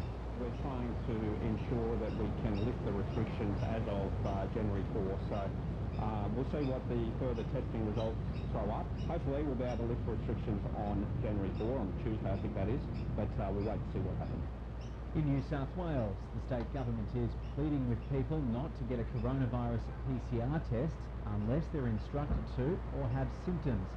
There were 11,201 cases, 157 tests, 24-hour reporting period. The government has today apologised for the lengthy delays that are being experienced both at testing clinics and long wait times for results. The Health Minister, Brad Hazzard, says laboratories are under incredible strain. If you really don't need a PCR test, if you just think you're part of the community who can go and get one for free, all you're doing is actually getting in the way of people who are really needing PCR tests. The former head of clinical research at the National Centre for Immunisation Research is optimistic after trials of a new variant-proof coronavirus vaccine. The Walter Reed Army Institute of Research in the United States has published 3 clinical trial results indicating its new vaccine has successful outcomes on known variants in mice and primates. Researchers say that the results of human trials so Robert Boy says the variant-proof vaccine is extremely important. It's extremely important to have a vaccine that can tell ahead of time what the virus might mutate into. If you've covered off 24 different variants in one vaccine, it can hardly mutate anymore. Heading away from COVID-19, and a woman is in a critical condition after being hit by a car in Sydney South. Emergency services had to be called to Port Hacking Road in Sylvania after reports that the 70-year-old woman had been hit by the vehicle. The woman was treated by paramedics at the scene. She was then flown to St George Hospital by helicopter. The male driver of the car has been taken to hospital for mandatory drug and alcohol testing. Heading overseas now, and police in the US city of Denver say a gunman who went on a shooting rampage yesterday, killing 5 people, is targeting at least some of his victims. The suspect, Lyndon James McLeod, also died after exchanging gunfire with police officers. Denver Police Chief Paul Pazin says the 47-year-old was known to police.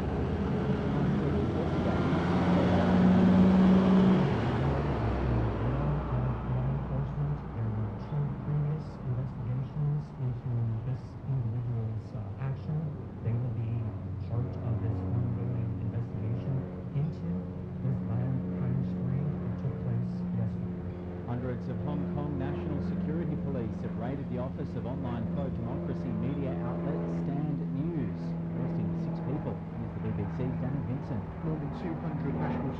police officers arrived at the independent online outlet in early hours of the morning. It said in a statement it had the authority to seize journalistic material. On social media, journalists posted video of police issuing what seemed to be a warrant. 6 current and former journalists from the outlet were arrested under suspicion of conspiring to publish seditious material. Stand News has long been seen as the next target of a controversial national security law that critics say is silencing dissent. And updating sports news, the first of the non-Super Maxis has crossed the finish line of the Sydney to Hobart. The 80-foot Stefan Racing managed to get into third place for line honours for part of the race, but in the end was outrun by the 100-foot Super Maxis.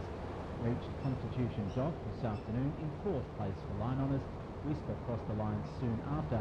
Earlier this morning, the Monaco flag blackjack ABC. You're listening to ABC News Radio. Mike Glenn Bartholomew with you this Wednesday. Coming up, COVID testing pressure sees the New South Wales Premier say sorry. We apologise for any inconvenience with those long queues. I know there are substantial efforts that have been made. Rest assured we are doing everything we can to put downward pressure on those queues. Also, National Cabinet recalled early, the latest from Canberra shortly, and further proof parents who smoke are more likely to have children who do as well. Maybe a shower still about Brisbane, possibly a shower or storm in Darwin, another very hot day in Perth. Well, COVID numbers in New South Wales have almost doubled to over 11,000. It's the highest daily increase Australia's ever recorded. Hospitalisations are also on the rise. Jim Swanson has the details from Sydney. A very serious escalation in COVID cases. More than 11,000, so 11,201 new cases were recorded in the 24 hours to 8 p.m. last night. Almost double those figures that we've been seeing over the last couple of days. There were 3 deaths in the last 24 hours as well. So as you mentioned, hospitalisations are rising. It sort of was about a dozen or so a day. There has been serious uptakes also in the last couple of days. There are 625 people admitted to hospital, 61 people are in intensive care, and 23 require ventilation at the moment. And that's from an extraordinary amount of testing. Yet again, New South Wales recorded a testing figure of close to about that 160,000 mark or so. Now, the same thing numbers is that they're doubling every 2 or 4 days or so. She does acknowledge that those case numbers are likely to bounce around at the moment, especially with a lot of those issues in the PCR testing system at the moment. But she does say that a lot of this big jump in cases is largely due to the very high transmissibility of the Omicron variant. Tim, testing delays have been so bad that the Premier has now apologised. Yeah, look, they have been just absolutely woeful. That's the word on the street. People have been talking about not only those delays in lining up for a PCR test, hours and hours, waking up at very early hours of the morning or even sleeping overnight to get their test, to get a test done, but also then the delays in actually receiving that result many days in many instances. So the apologised for those long testing delays and long testing queues, but he says that he and his government are trying their very best to put downward pressure on the wait times for those tests. We apologise for any inconvenience with those long queues. I know there are substantial efforts that have been made. Rest assured we are doing everything we can to put downward pressure on those queues right across the state. I spoke with the Prime Minister this morning, and obviously we'll be having National Cabinet tomorrow. Looking forward to a discussion in relation to changes to be made in relation to close contact definitions and isolation periods. I certainly believe it would be best if we had a national approach, and I certainly look forward to having those discussions as we move through the meeting tomorrow. So New South Wales Health has told people going on holiday that effectively they won't get their test results within the kind of window that would be useful for them. Instead, that they've said that they're going to be prioritising PCR tests for people with symptoms, a positive rapid antigen test, household contacts of confirmed cases, or were in venues where there had been really high transmission, say a club or something like that, or they've been in settings with vulnerable people. Now, as of course we've heard, it does appear largely that the states and territories are moving towards a rapid antigen testing model to receive testing results. The Premier says that 20 million rapid antigen tests were already on order, and today he's ordered about 30 million rapid antigen tests. It's hoped that those are the kinds of tests that people will be able to take for a much faster test result to try and free up spaces for those PCR tests for people who really truly need it in terms of the diagnosis point of view. That's Tim Swanston reporting from Sydney, where COVID case numbers almost doubled, effectively to over 11,000. And as you heard there, all the pressure on testing regimes could lead to some changes right across the country. There could be changes ahead for how we all deal with COVID. The Prime Minister calling a snap national cabinet meeting for tomorrow to meet with the state and territory leaders. Our political reporter Claudia Long joins us now from our Canberra bureau. Claudia, good afternoon. What will National Cabinet be discussing tomorrow? Good afternoon. Well, they're going to be considering advice from the medical expert panel, the AHPPC, on close contacts, specifically looking at what should define close contact. Now, potentially changing that definition, but the Prime Minister says it's essentially to ease strain in the community. Testing is not just hearing about it, while we're seeing a much bigger volume of cases thanks to the Omicron variant. Now, the idea here is to potentially create a national standard so that no matter where you are in the country, if you're pinged as a close contact, you're essentially playing by the same rules as everyone else. Now, the definition that's going to be put to National Cabinet tomorrow by the AHPPC would see a close contact as someone in your household, or someone who cares for you or who you care for, or someone who you've spent 4 hours or more with in a household or caring setting. So obviously quite different to what's in place in a number of jurisdictions at the moment. They'll also need to quarantine for 7 days and do a rapid test on day 6 of their ISO. Here's the Prime Minister, Scott Morrison, explaining how that kind of new definition might work in practice. With the definition of a close contact, which is a household contact or a household-like,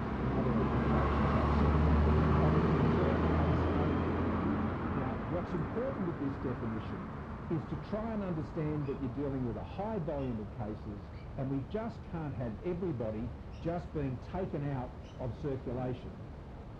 Prime Minister Scott Morrison speaking earlier today. And Claudia, what about testing? We're going to hear more about that. Well, as you were kind of mentioning before, we've seen this huge demand of to get a rapid test kit. Now, the PM today mostly emphasised that the states and territories are primarily responsible when it comes to testing. But to try and take strain off the PCR system, there is that proposal to have close contacts use a rapid test on day 6 of their isolation. And the Prime Minister confirmed today too that the Commonwealth will fund rapid antigen tests bought by the states on a 50-50 basis. That's but today, Scott Morrison also discouraged Australians from using rapid antigen tests on a regular basis if they're not symptomatic. There's no need to be required to have a RAT test simply because you may have been somewhere at some point in time. Close contacts need to have RAT tests. People who are symptomatic need to have RAT tests, and indeed people are symptomatic a PCR test. But what's not necessary is for people to be going out every other day on a casual basis. If you're symptomatic, then you should take one. Prime Minister Scott Morrison there, and the Labor say the government has dropped the ball on rapid testing. Anthony Albanese, the federal opposition leader, really disagrees with Scott Morrison that testing is a responsibility primarily for the states. He says the federal government should be doing more to amp up rapid antigen testing availability. In some parts of Australia, like the Central Coast and Newcastle, you can't get tested for love or money. It's just not possible. It is easier to get a ticket to the AFL Grand Final than it is to get a test in some parts of Australia. And what we're seeing is that people want to get tested because they want to keep their families and their neighbours and their communities safe. They're not doing it for the fun of it. Opposition leader Anthony Albanese there, and we're going to be hearing a lot more on those issues after tomorrow's National Cabinet. Yeah, look forward to seeing what they do come up with. Thanks a lot, Claudia Long. That's the latest from Canberra.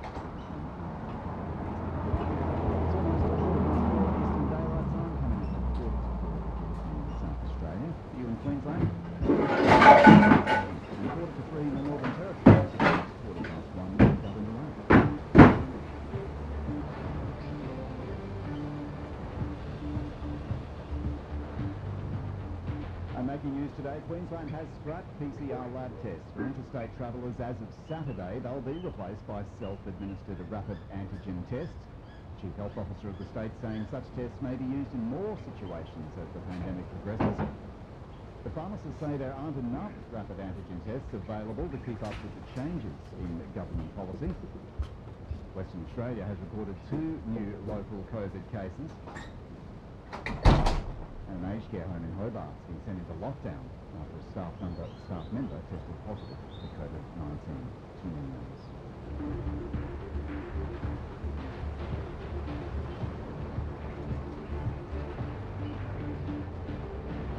Let's take you overseas. This highly transmissible Omicron variant's teaming up with the busy holiday season to infect more children across the United States than ever before. And children's hospitals are bracing for it to get even worse.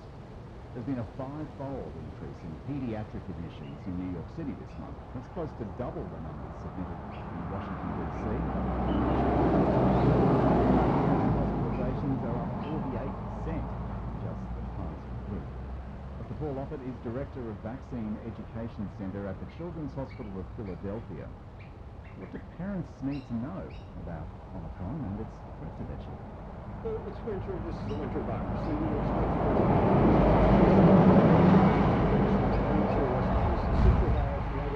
respiratory viruses. Omicron is definitely more contagious, and I can tell you that of children with COVID. The good news is we're not seeing a dramatic increase at all, really, in children who have to be hospitalized, meaning we're seeing them as in the emergency department, for example, or as they come in for other reasons. We're seeing that there's an increased percentage of children who are positive. But for children who come in because of the COVID, for treatment of COVID, or go to the ICU for treatment of COVID, those numbers aren't dramatically up. So what we're seeing is a dissociation then between cases and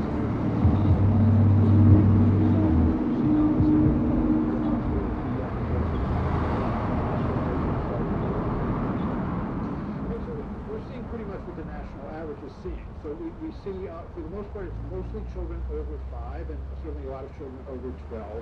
I would say 2/3 of them have a comorbidity, the comorbidity most commonly being obesity, but 1/3 of them don't, which means that any child, therefore, is at risk of being hospitalized. And as I said earlier, I think Paula there, none of those children are vaccinated, nor their parents, nor their family. So it's really frustrating. And this was hard enough last year when we didn't have a vaccine. Now we have a vaccine that can prevent all this suffering and hospitalization and ICU admissions. And so we should do it. The job of the parent is to put their children in the safest position possible. That's what these vaccines do.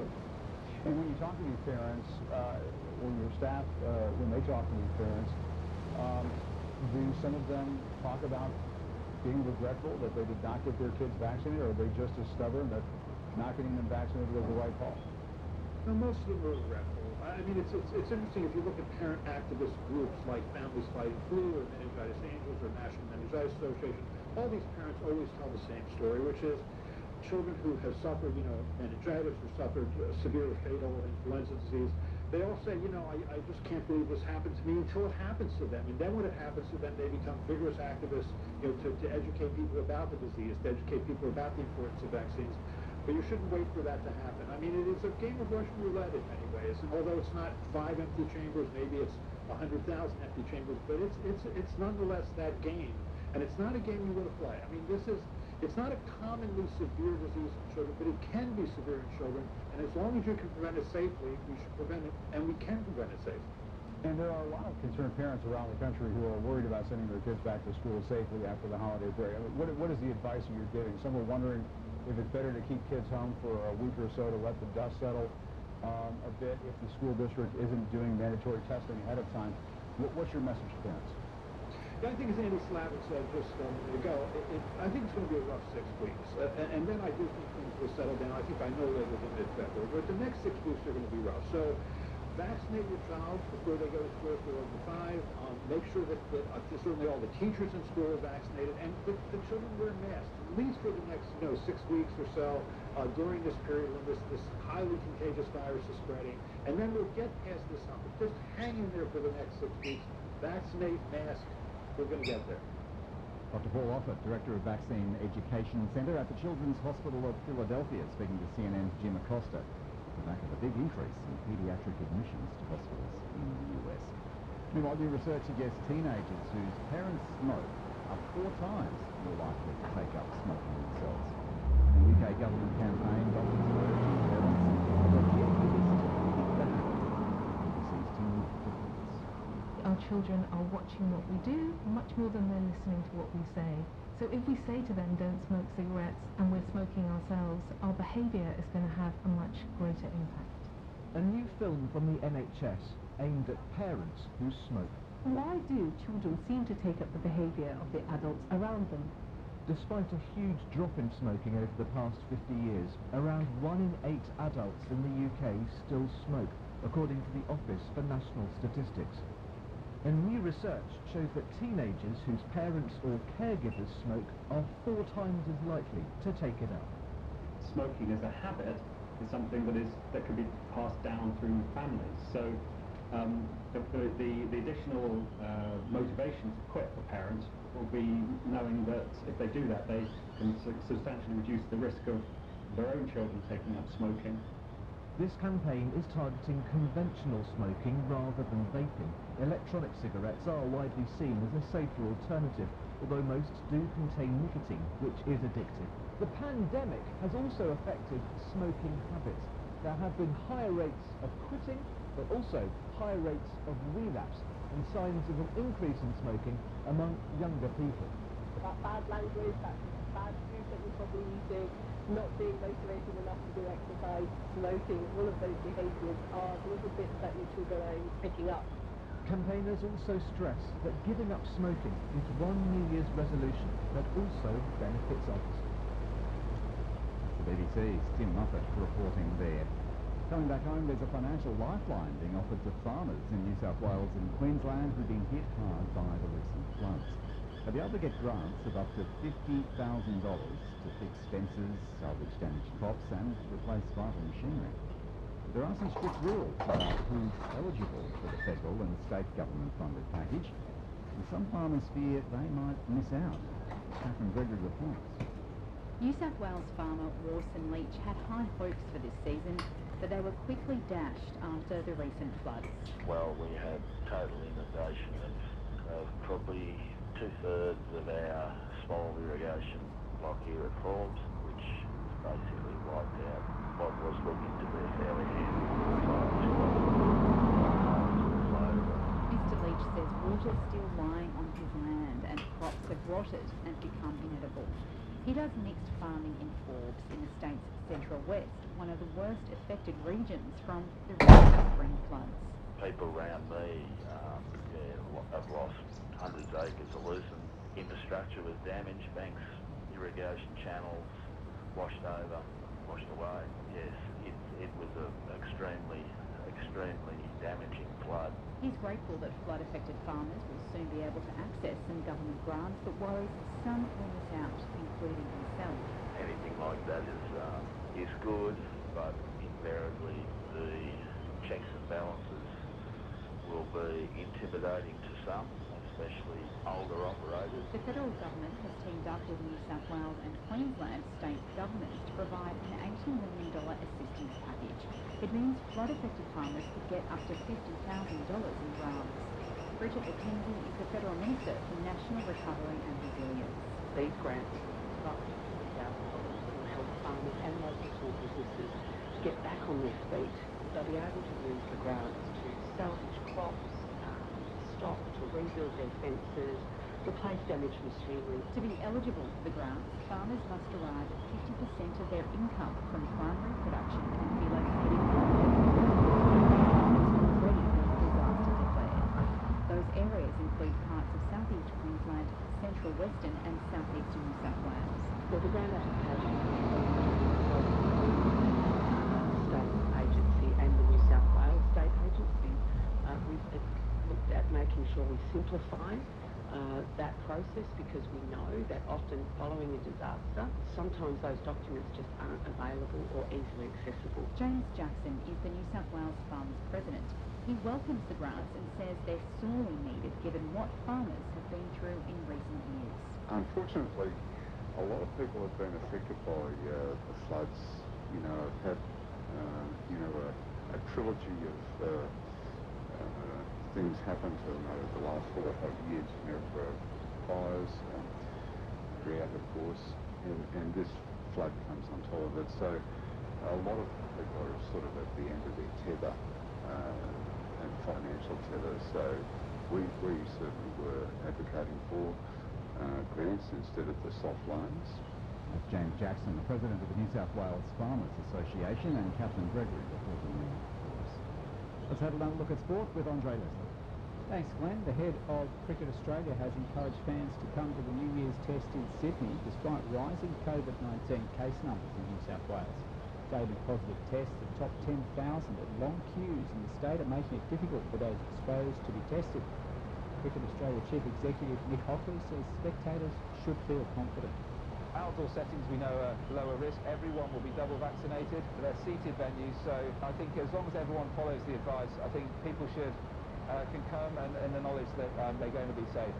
Meanwhile, concerns have been raised about the viability of the 5th Ashes test in Hobart should any team members be exposed to COVID-19. Will Murray has more. During the most recent test in Melbourne, several members of the English cricket team became close contacts of COVID cases. Under Victorian rules, those team members were able to continue playing after returning negative tests. In Tasmania, the rules dictate that close contacts must isolate for 7 days, which would effectively scrap the test if a similar situation arose. The Tasmanian government says it's committed to the match going ahead in January, and says anyone who tests positive for COVID-19 in Tasmania will be assessed in accordance with appropriate protocols.